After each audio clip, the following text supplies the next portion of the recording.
प्रथम विश्व युद्ध के कारण क्या रहे? फर्स्ट आपका उग्र राष्ट्रीयता कि 19वीं शताब्दी में राष्ट्रीय भावना के फलस्वरूप यूरोप में नए नए राष्ट्रों का जन्म हुआ था और इसी के कारण अनेक देशों में क्रांतियां हुई, स्वेच्छाचारी अत्याचारी शासकों का तख्तापलट हो गया, जनतांत्रिक व्यवस्थाओं की स्थापना हुई थी।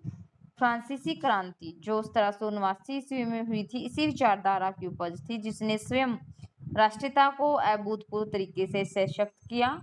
इसी से छोटे छोटे टुकड़ों में बिखरे इटली और जर्मनी जैसे राज्यों का एकीकरण हो पाया था। दूसरी ओर गुलाम देश भी इसी विचारधारा के बलबूते पर संघर्ष करके 20वीं शताब्दी में स्वतंत्र राष्ट्र बन गए थे। यहाँ तक कि राष्ट्रीयता की जो भूमिका है वो रचनात्मक थी एवं स्वाभाविक थी, परंतु जब विचारधारा ने अगर रूप धारण किया तो यह मानवता के लिए अहितकारी सिद्ध हो गई थी। वास्तव में जब इसका प्रयोग अपने राष्ट्र एवं जाति को सर्वश्रेष्ठ बताकर अन्य देशों पर अधिकार करने के लिए किया जाने लगा था, तब राष्ट्रीयता ने उग्र राष्ट्रीयता का रूप धारण कर लिया था। यह उग्रता मानव कल्याण और शांति के लिए हानिकारक सिद्ध हो गई थी। जर्मनी ने 1871 ईस्वी में फ्रांस के दो प्रांत थे एल्सेस और लोरेन पर अधिकार कर लिया। जर्मनी ने क्या किया था? 1871 ईस्वी में फ्रांस के दो प्रांत थे अल्सेस और लोरेन, उन पर अधिकार कर लिया था और जिससे फ्रांस की जनता भी राष्ट्रीय भावनाओं को उनकी राष्ट्रीय जो भावनाएं थी उनको बहुत बड़ा आघात लगा। उन्हें वापस लेने के लिए फ्रांस की जनता मांग करती रही। ऑस्ट्रिया द्वारा बोस्निया और हर्जगोविना पर अधिकार करने से बर्सर्बिया की जो राष्ट्रीय भावना को चोट पहुंची थी। सर्वस्लाववादी आंदोलन से ऑस्ट्रिया, जर्मनी व रूस के बीच तनाव पैदा हुआ। ट्रिटेनो ट्रिस्ट प्राप्त करने के लिए इटली के राष्ट्रवादियों द्वारा समृद्ध रणवादी आंदोलन चलाने से राष्ट्रीय व इटली के संबंध तनावग्रस्त हो गए थे और इस प्रकार उग्र राष्ट्रवाद के कारण यूरोपीय देशों में पारस्परिक स्पर्धा, घृणा, द्वेष व शत्रुता की भावना उत्पन्न हो गई थी। सेकंड पॉइंट है आपका साम्राज्यवादी होड़ कि जो इतिहासकार है लेंगसेन, उसने क्या किया कि जो साम्राज्यवाद एवं आर्थिक प्रतिद्वंदता को विश्व युद्ध का एक महत्वपूर्ण कारण मानते हैं वो, और जो साम्राज्यवादी भावना है इतनी अधिक हो गई थी कि शक्तिशाली देश महासमर से भी पीछे नहीं हटे थे। औद्योगिक क्रांति के फलस्वरूप जर्मनी, इंग्लैंड, फ्रांस आदि यूरोपीय देशों की उत्पादन क्षमता में काफी वृद्धि हुई। उद्योगों के जो अतिरिक्त तैयार माल की खपत के साथ साथ बाहरी उद्योगों के लिए कच्चे माल की आवश्यकता के लिए नए बाजारों की आवश्यकता महसूस हुई। औद्योगिक देशों की बढ़ती हुई जनसंख्या को बचाने तथा पूंजीवादियों द्वारा या पूंजीपतियों द्वारा अपने अतिरिक्त धन को लगाने के लिए औपनिवेशिक विस्तार आवश्यक समझा जाने लगा। इसीलिए 1870 ईस्वी के बाद एशिया व अफ्रीका के विभिन्न भागों में उपनिवेश स्थापित करने के लिए यूरोपीय राज्यों में होड़ सी शुरू हो गई थी।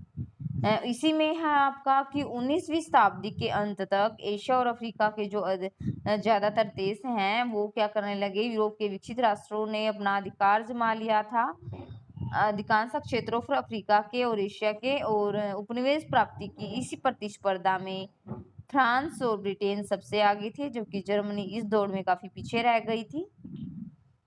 नेक्स्ट पॉइंट है आपका गुप्त सैनिक संधियां कि गुप्त सैनिक संधियां किस तरह की अपनाई गई थी कि इतिहासकार एस बी के है जो प्रथम विश्व युद्ध का सर्वाधिक महत्वपूर्ण कारण गुप्त संधियों को मानते हैं वो, और इनकी शुरुआत बिस्मार्क ने फ्रांस से जर्मनी को सुरक्षित रखने के लिए की थी। वह फ्रांस को मित्रहीन बनाकर रखना चाहता था, इसीलिए पहले उसने ऑस्ट्रिया से समझौता किया और फिर 1882 में इटली से गुप्त संधि करके त्रिपक्षीय गठबंधन बना लिया था। बिस्मार्क अपने काल में इस नीति में पूर्ण सफल रहा, परंतु उसके बाद क्या हुआ कि जर्मन सम्राट कैंसलर विलियम केसर विलियम द्वितीय इस नीति के संचालन में असफल रहा और 1894 ईस्वी में फ्रांस ने रूस से मित्रता करने में सफलता प्राप्त कर ली थी और 1907 ईस्वी में इंग्लैंड का भी रूस से समझौता हो गया। इस प्रकार इंग्लैंड रूस फ्रांस का एक शक्तिशाली दूसरा गुट बन गया था। इसे त्रिपक्षीय सौहार्द के नाम से भी जाना जाता है और इन संधियों से यूरोप दो परस्पर विरोधी गुटों में बंट चुका था।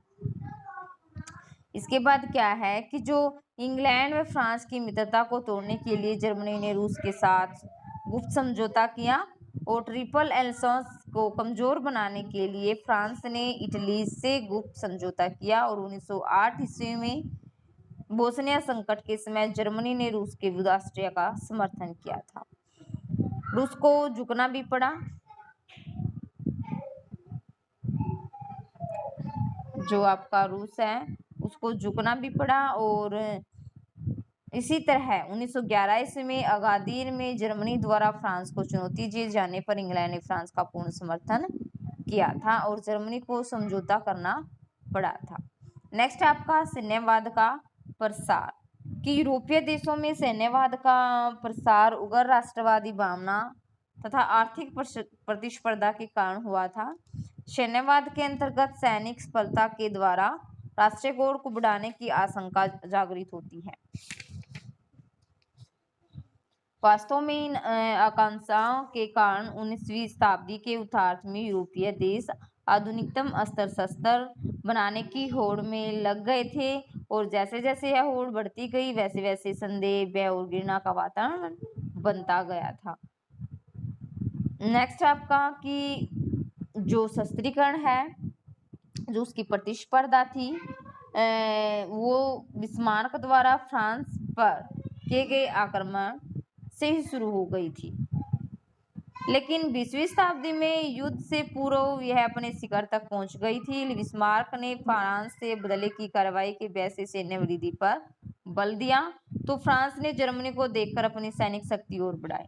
1874 ईस्वी में जर्मनी के पास 4 लाख सैनिक थे, जिनकी संख्या 1914 ईस्वी तक 8,50,000 तक पहुंच गई थी। 1874 ईस्वी में जर्मनी के पास भी काफी सैनिक थे। उसके पास 5 लाख प्रशिक्षित नागरिक भी थे। कैंसर विलियम द्वितीय ने सेना पर ही नहीं नौसेना के विकास पर भी बल दिया था। उसने कहा था, हमारा भविष्य समुद्र पर है। चुप हो जा, बैठ चला जा। त्रिमोसी ने बता दे, त्रिमोसी दे देगी जा।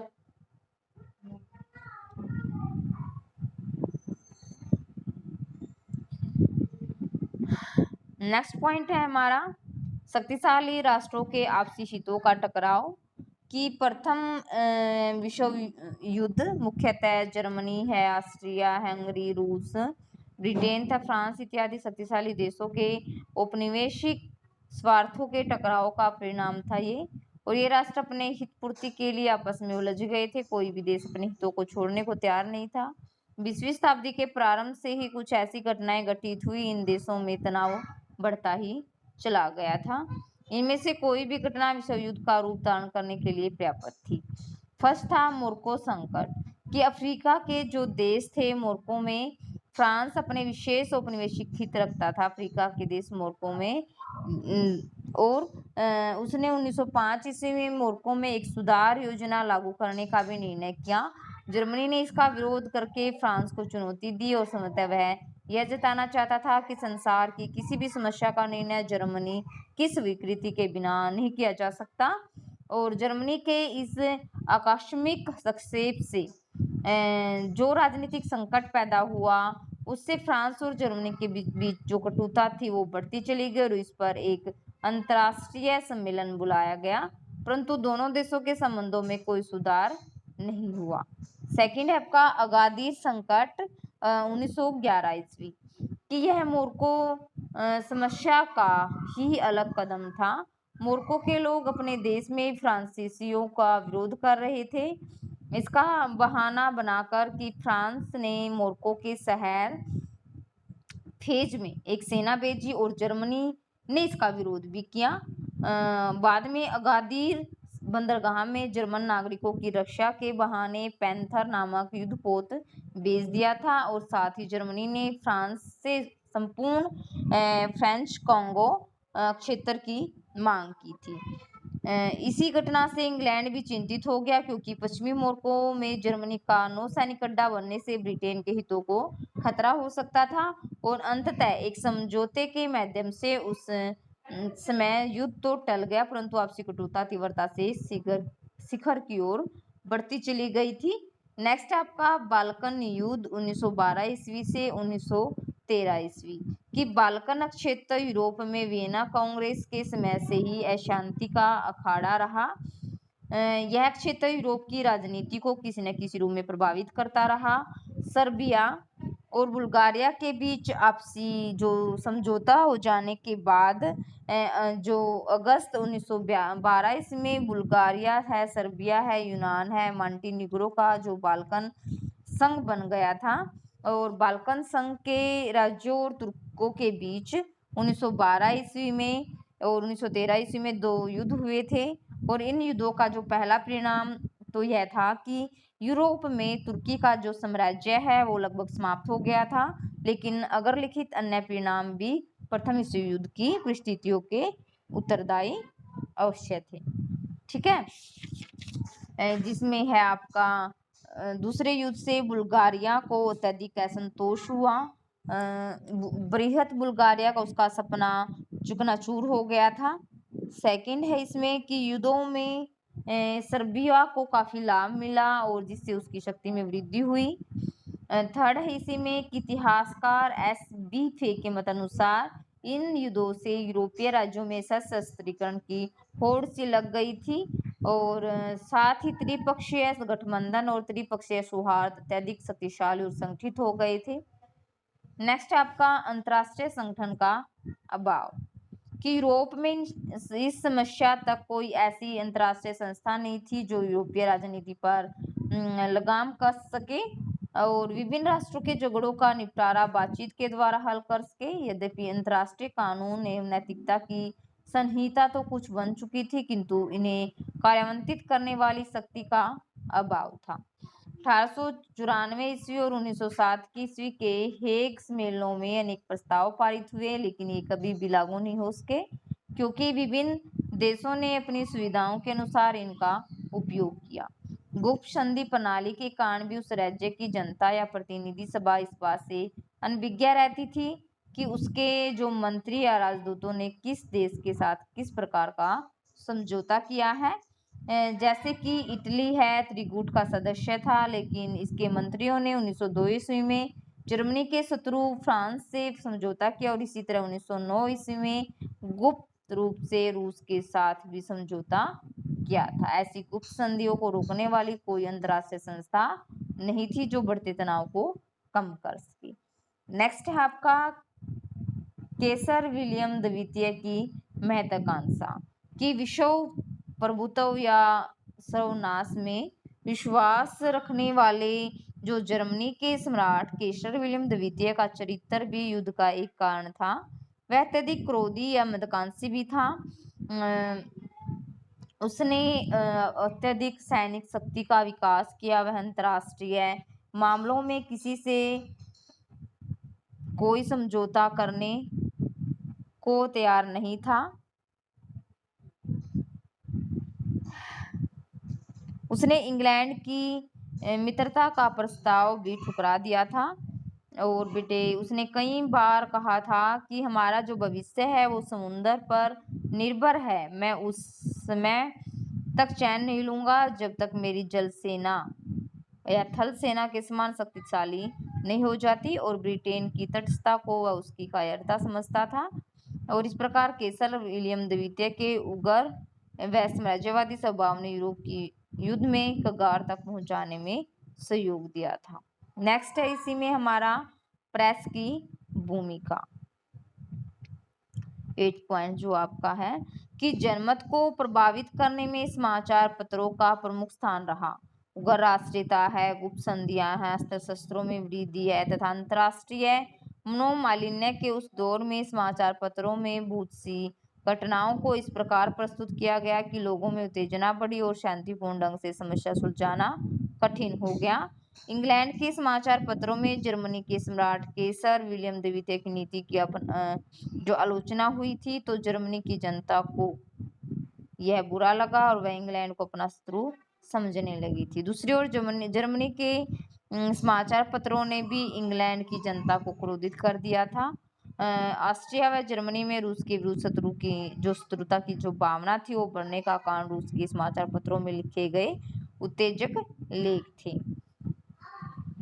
सेंट पीटर्सबर्ग से प्रकाशित होने वाले बोर्स गजट में जून 1914 में बड़े अक्षरों में लिखा गया था कि रूस तैयार है, फ्रांस को भी तैयार रहना चाहिए। इसे पढ़कर जर्मनी का सम्राट बहुत क्रोधित हो गया था। नेक्स्ट है आपका बोस्निया संकट। 1878 ईस्वी में बर्लिन कांग्रेस में बोस्निया और हर्जगोविना का प्रशासकीय नियंत्रण ऑस्ट्रिया को सौंपा गया और जिससे सर्बिया नाराज हुआ क्योंकि यह स्लाव बाहुल्य क्षेत्र था। सर्बिया के लोग स्लाव क्षेत्रों को मिलाकर एक बड़ा स्लाव राष्ट्र बनाना चाहते थे। इसके लिए वे सर्व स्लाववादी आंदोलन चला रहे थे जिसे रूस का समर्थन प्राप्त था। 20वीं शताब्दी के प्रारंभिक वर्षों में ऑस्ट्रिया के विरुद्ध बोस्निया और हर्जगोविना में स्लावों का विरोध काफी बढ़ता जा रहा था। इसीलिए ऑस्ट्रिया ने 1908 ईस्वी में इन क्षेत्रों को अपने राज्यों में शामिल करने का निर्णय किया। सर्बिया और रूस ने इसका विरोध किया, लेकिन ऑस्ट्रिया के विदेश मंत्री एरेनथोल ने बड़ी चुनौती और दृढ़तापूर्वक यूरोप के प्रमुख राज्यों से इन क्षेत्रों पर अधिकार की अनुमति प्राप्त कर ली थी। नेक्स्ट है बेटे आपका कि तत्कालीन कारण फ्रांसीसी फर्डिनेंड की हत्या किस तरह से हो गई थी।